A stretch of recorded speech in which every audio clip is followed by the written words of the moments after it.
കൊണ്ട് മുറിഞ്ഞ് കിടക്കുന്നത് ചുറ്റും, കാരണം വേറെ എന്തെങ്കിലും പ്രശ്നം, അപ്പോൾ നമുക്ക് ഹാമാവാൻ പാടില്ല. അത് ആദ്യം നമ്മൾ നോക്കുക. വേറെ എന്തെങ്കിലും ഗ്യാസ് ലീക്ക് വന്നു അങ്ങനെ ഇതാണ്. അപ്പോൾ അത് നമ്മൾ ആദ്യം സേഫ് ആണോ നോക്കുക. പിന്നെ നമ്മൾ അവരെ സേഫ് സ്ഥലത്തേക്ക് നീക്കുക നേരെ. അപ്പോൾ അവർ തറയിലാക്കി, ഇപ്പോൾ നമ്മൾ മുട്ടുകുത്തിന്ന് വേണം നമുക്കവർ ഇത്. അപ്പോൾ ആദ്യം അവർ നമ്മൾ കാരണം ബോധമില്ല. അപ്പോൾ നമ്മൾ ചിലപ്പോൾ ഷുഗർ കുറഞ്ഞൊക്കെ ആൾക്കാർ ബോധം കിട്ടും.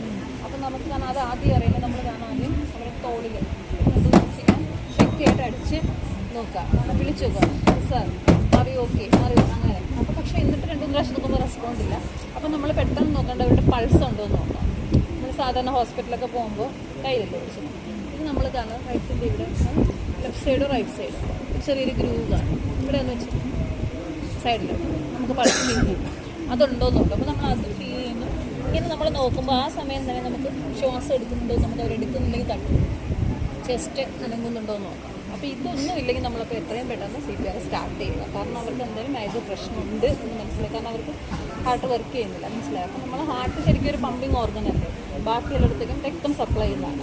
അപ്പോൾ ശരിക്കും അത് കാരണം പുറകിൽ നമുക്ക് കാരണം സ്പൈനിൻ്റെ ഫ്രണ്ടിൽ നമ്മൾ ബാക്കിലോട്ട് ഇതിൻ്റെ ഇടയിൽ. അപ്പോൾ അത് നമ്മൾ പമ്പ് നമ്മൾ ഈ പ്രസ് കൊടുത്ത് അങ്ങനെ പമ്പ് ചെയ്താണ് ആ ബ്ലഡ് എല്ലായിടത്തും സർക്കുലേഷൻ ചെയ്യുന്നത്.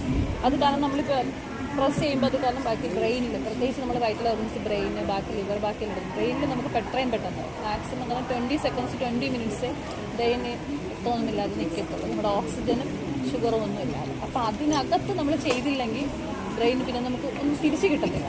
കാരണം ബ്രെയിൻ നഷ്ടപ്പെട്ട തിരിച്ച് നമുക്ക് ഒരിക്കലും കിട്ടത്തില്ല. അപ്പോൾ അതുകൊണ്ട് നമ്മൾ മാക്സിമം എത്രയും പെട്ടെന്ന് നമുക്ക് അവരുടെ ലൈഫ് സേവ് ചെയ്യാം.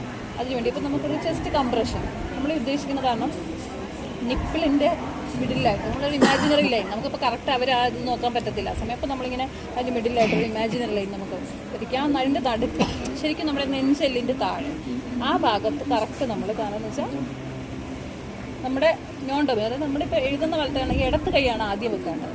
കാരണം അതിൻ്റെ പുറത്ത് വേണം വലത്ത് കൈ എടുക്കാൻ. എന്നിട്ട് നമ്മളിങ്ങനെ ലോക്ക് ചെയ്യുക. കറക്റ്റ് നമുക്ക് ഷോൾഡറിൽ നിന്ന് വേണം നമുക്ക് ഇതിലോട്ട് കംപ്രഷൻ വരേണ്ടത്. കാരണം നമ്മൾ ഈ കൈ ഇങ്ങനെ വെച്ചത് കറക്റ്റ് ആകത്തില്ല.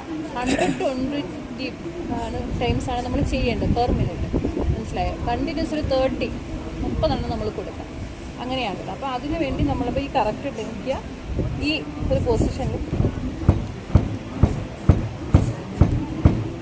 ഇങ്ങനെ, മനസ്സിലായോ. ഇതാണ് ചേട്ടാ കറക്റ്റ് പൊസിഷൻ. അത് കറക്റ്റ് നമുക്ക് എത്ര അറ്റ്ലീസ്റ്റ് 2.5 ഇഞ്ച് 5 സെൻറ്റിമീറ്റർ ഡെപ്തിലാണ് ഇത് ചെയ്യേണ്ടത്.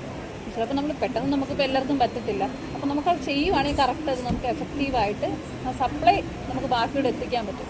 പിന്നെ നമ്മൾ 30 പ്രാവശ്യം ചെയ്ത് കഴിഞ്ഞ് വീണ്ടും പൾസ് വന്നിട്ടുണ്ടോ എന്ന് നോക്കുക. അവർ ചിലപ്പോൾ ബോധം വന്നിട്ടുണ്ടാവില്ല, പൾസ് വന്നിട്ടുണ്ടോ എന്ന് നോക്കുക. നമുക്ക് ബാക്കി ഹെൽപ്പ് അതിനിടയ്ക്ക് നമ്മൾ വിളിച്ച്, കാരണം ആരെങ്കിലും നമ്മളൊന്ന് ഹെൽപ്പ് ചെയ്യാം, ഒരു ആംബുലൻസ് അറേഞ്ച് ചെയ്യാം, ഹോസ്പിറ്റലിൽ എത്തിക്കുക, അങ്ങനത്തെ കാര്യങ്ങൾ ആ സമയം ചെയ്യുക. പക്ഷേ നമുക്ക് കാരണം ഇതിപ്പോൾ വന്നിട്ടില്ലെങ്കിൽ അടുത്ത് നമ്മളിപ്പോൾ നേരത്തെ നമ്മൾ പറയുന്നു വായു വഴി നമ്മൾ ശ്വാസം കൊടുക്കുകയാണ്. പക്ഷെ നമുക്ക് പബ്ലിക്കിൽ ഇപ്പോൾ എല്ലാവരും നമുക്ക് എന്തെങ്കിലും ഒരു അസുഖമുണ്ട് അങ്ങനെ നമുക്ക് അറിയത്തില്ല. അപ്പോൾ നമുക്കത് ചെയ്യാൻ പറ്റത്തില്ല. ഇപ്പോഴത്തെ സിനാരിയിൽ അത് പറയുന്നില്ല നമുക്ക്. കാരണം നമ്മുടെ ബന്ധുക്കളാണ് അല്ലെങ്കിൽ നമുക്ക് അറിയുന്നവരാണെങ്കിൽ നമുക്ക് കൊടുക്കാം. ഒരു 30 പ്രാവശ്യം ഇത് ചെയ്യുക, 2 ബ്രത്ത് അങ്ങനെയാണ് ചെയ്യുന്നത്. അങ്ങനെയാണെങ്കിൽ നമ്മൾ ഹെൽത്ത് ചെയ്തിട്ട് ഇങ്ങനെ പിഞ്ച് ചെയ്യുക. നമ്മൾ മാക്സിമം ശ്വാസം ഉള്ളിലോട്ട് എടുത്തിട്ട് ഇങ്ങനെ വെച്ച് ഊതുക. അങ്ങനെ 2 പ്രാവശ്യം ചെയ്യുക. പക്ഷേ ഒരാൾ മാത്രമുണ്ട്, കാരണം അവർക്ക് നമുക്ക് പബ്ലിക്ക് തന്നെ നമ്മളത് ചെയ്യണമെന്നില്ല. ഇത് തന്നെ നമ്മൾ 30 പ്രാവശ്യം എടുത്താൽ പൾസ് നോക്കിയില്ലെങ്കിൽ വീണ്ടും കണ്ടിന്യൂ ചെയ്യുക. വേറെ ആണെങ്കിൽ റൊട്ടേറ്റ് ചെയ്ത് ഒരാൾ ചെയ്യുക, അപ്പോൾ അടുത്ത ആൾ വീണ്ടും ചെയ്യുക. അതിനിടയ്ക്ക് ഹെൽപ്പ് നമ്മൾ വിളിച്ച് എത്രയും പെട്ടെന്ന് ഹോസ്പിറ്റലിൽ എത്തിക്കാനുള്ള കാര്യം നോക്കുക. ഇത് എത്ര നേരം നമ്മൾ മാക്സിമം ചെയ്യുമെന്ന് വെച്ചാൽ ഒന്നവർ ഉണരുന്ന വരെ, അല്ലെങ്കിൽ നമുക്ക് മെഡിക്കൽ കൊണ്ടുപോകുന്ന വരെ. കാരണം നമ്മൾ അപ്പോഴും ഇത് ചെയ്ത് നമുക്ക് കൊണ്ടുപോകാം. ആംബുലൻസിലാണെങ്കിൽ നമുക്ക് ചെയ്ത് കൊണ്ടുപോകാം. അല്ലെങ്കിൽ 3-ാമത്തെ ആൾ നമ്മൾ തളരുന്നവരെ. മനുഷ്യരാകുമ്പോൾ മാക്സിമം നമുക്കത് കുറേ കഴിയുമ്പോൾ നമുക്ക് പറ്റത്തില്ല. നമ്മൾ പറയുന്നതാണെങ്കിൽ നമുക്ക് അത്ര ഈസിയല്ല, മനസ്സിലായോ.